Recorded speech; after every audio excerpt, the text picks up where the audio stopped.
Hello, मैं Deepak Kumar, advocate high court. अगर अब तक आपने अपने एआईबी एग्ज़ाम 19 के लिए कुछ भी नहीं पढ़ा है, तो टेंशन मत लीजिए, ये वीडियो आपके लिए ही है। इस वीडियो में आपको कुछ ऐसे सीक्रेट टिप्स मैं बताने वाला हूँ, अगर आपने इसको फॉलो किया, तो गारंटी है कि आपको एआईबी में कोई फेल नहीं कर सकता। आप एग्ज़ाम क्लियर कर लेंगे। तो देर ना करते हुए हम वीडियो में आगे बढ़ते हैं और आपको वो सिंपल सीक्रेट टिप्स बताते हैं। पहला जो सीक्रेट टिप है दोस्तों, वो है आपको understanding the syllabus and carry all bare act. ये आपका क्वालिफाइंग नेचर का एआईबी एग्ज़ाम है और नो नेगेटिव मार्किंग का होता है। तो सिलेबस में देखिए आपको हाई वेटेज वाले टॉपिक्स कौन से हैं। तो आप देखेंगे, जब सिलेबस को देखेंगे तो आप ये पाएंगे कि कॉन्स्टिट्यूशन, जहाँ से 10 क्वेश्चन आ रहे हैं, IPC, CrPC, Indian evidence act और बीएनएस, बीएनएसएस, बीएसए, इन सारे से सारे टॉपिक्स से मिला करके लगभग आपको 45 से 46 क्वेश्चन आपको देखने को मिलेंगे। और आपको family law, transfer of property act, law of contract, property of law, motor vehicle act, advocate act, ये ऐसे बहुत सारे एक्ट मिला करके आपको लगभग आपको 70 से 75 क्वेश्चन आपको देखने को मिल जाएंगे। तो ये जितने भी मैंने बेयर एक्ट के नाम लिए हैं, ये बेयर एक्ट आपको ज़रूर लेके जाने हैं। आपको अपने साथ वैसे तो सारे बेयर एक्ट कैरी करने हैं, लेकिन आपको ये सारे बेयर एक्ट ज़रूर लेके जाने हैं, क्योंकि यहीं से आपको लगभग आपको यहाँ से 80% क्वेश्चंस आपको यहीं से मिलेंगे। तो ये सारी मेरिट आपको ज़रूर ले जानी है।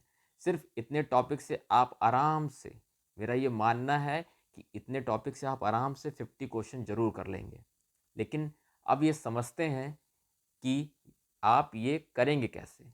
तो आपको अभी से बेयर एक्ट के इंडेक्स को पढ़ना है, ताकि आपको एग्ज़ाम में क्वेश्चन ढूंढने में दिक्कत नहीं हो।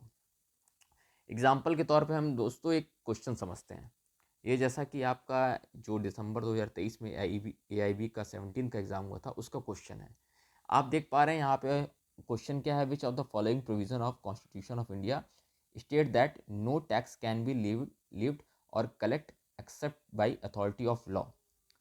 इसका आंसर है 265, आर्टिकल 265 ऑप्शन डी। भारत के संविधान के निम्नलिखित में से कौन से प्रावधान में कहा गया है कि कानूनी प्राधिकार के अलावा कोई भी कर लगाया या एकत्र नहीं किया जा सकता है। तो जब आप कॉन्स्टिट्यूशन की बेयर एक्ट को उठाएंगे, तो उसमें आपको कुछ नहीं करना है, आपको सीधे इंडेक्स में जाना है और आर्टिकल 265 में जाना है। आपको सीधे वहाँ जाना है, आपको ईजिली आंसर वहाँ पे मिल जाएगा। इसी तरह आपको सारी बेयर एक्ट के, आपको जो भी बेयर एक्ट में, आपको जो भी एग्ज़ाम में आपके क्वेश्चन में सेक्शन पूछे जाएँ या आर्टिकल पूछे जाएँ, आपको डायरेक्टली उन सेक्शन आर्टिकल में जाना है और आपको आराम से वो सारे आंसर आपको मिल जाएंगे। और ये सारा आपको लगभग जो ये है, जितनी मैंने बेरेट बताई है, लगभग आपको 3 से 4 घंटे लगेंगे। इन सारे बेरेट के आप इंडेक्सेस से आराम से गो थ्रू हो लेंगे। आराम से इनको सिर्फ रीड ऑन कर लीजिए, आराम से सारी चीज़ें आपको आराम से एग्ज़ाम होने तक आप इन सारी चीज़ों से फैमिलियर हो जाएंगे। दूसरा जो सीक्रेट टिप है वो ये है, solve last 5 year previous year question. तो इसके रिगार्डिंग मैंने अपने चैनल पर लास्ट 6 ईयर के क्वेश्चन पेपर सॉल्व कर रखे हैं। पार्ट 1, पार्ट 2, पार्ट 3 करके है, उसको आप ज़रूर देखें। उसमें से आपके रिपीटेशन में लगभग जो है कम से कम 10 से 15 क्वेश्चन रिपीटेशन में आपको मिल जाएंगे। उसको ज़रूर देखें। और एक और वीडियो मैंने बना रखी है, जो केस लॉ है उसके रिगार्डिंग मैंने एक कंप्लीट वीडियो बना रखी है, उसको आप ज़रूर देखें। अगर ये 3 वीडियो, पार्ट 1, पार्ट 2, पार्ट 3 और वो ऑल केस लॉस के वीडियो आप ज़रूर देखते हैं, और ये सारे जो ट्रिक्स मैं बता रहा हूँ, तो आपको ये एग्ज़ाम पास करने से कोई नहीं रोक सकता है। तो बढ़ते हैं तीसरे टिप्स की तरफ। तीसरा जो टिप्स है वो ये है, आपका स्मॉल स्कोरिंग टॉपिक्स जो हैं, जैसे मुस्लिम law, tort, PIL, administration law, IPR, company law, यहाँ से हर एक से 2-2 क्वेश्चंस लगभग आते हैं, तो लगभग यहाँ से 12 क्वेश्चन आपको देखने को मिलेंगे। तो ये सारे ऐसे टॉपिक हैं, छोटे-छोटे टॉपिक हैं, अगर आप चाहें तो अभी से अगर इसकी तैयारी करें तो आराम से आप 3-4 घंटे में, आराम से 3-4 घंटे में इन सारे टॉपिक्स को आप जो है आराम से कवर कर लेंगे। इसके रिगार्डिंग बहुत सारे यूट्यूब पे वीडियो पड़े हैं, आप 3-4 घंटे में आराम से जो है इसको कवर कर लेंगे। तो फिर जो हमारा चौथा सीक्रेट टिप्स है वो है गेस कैसे करें। आपको जब आप ये सारी चीज़ें हो जाएंगी, उसके बाद जब आप बेयर एक्ट से लगभग आप जो है बेयर एक्ट से आपने लगभग 30 से 40 क्वेश्चन कर लिया। जब ये सारे क्वेश्चंस आपने बेयर एक्ट से कर लिए 30-40 क्वेश्चन, फिर उसके बाद आपके पास लगभग जो आपके पास बचा हुआ समय होगा, उसमें आप अगर नहीं कुछ आता है, आप लोगों को बिल्कुल नहीं आ रहा है, तो आप ये कोशिश करें, ये ट्राई करें, क्योंकि ये गेस वर्क होता है, आप इस पर ट्रस्ट कर सकते हैं।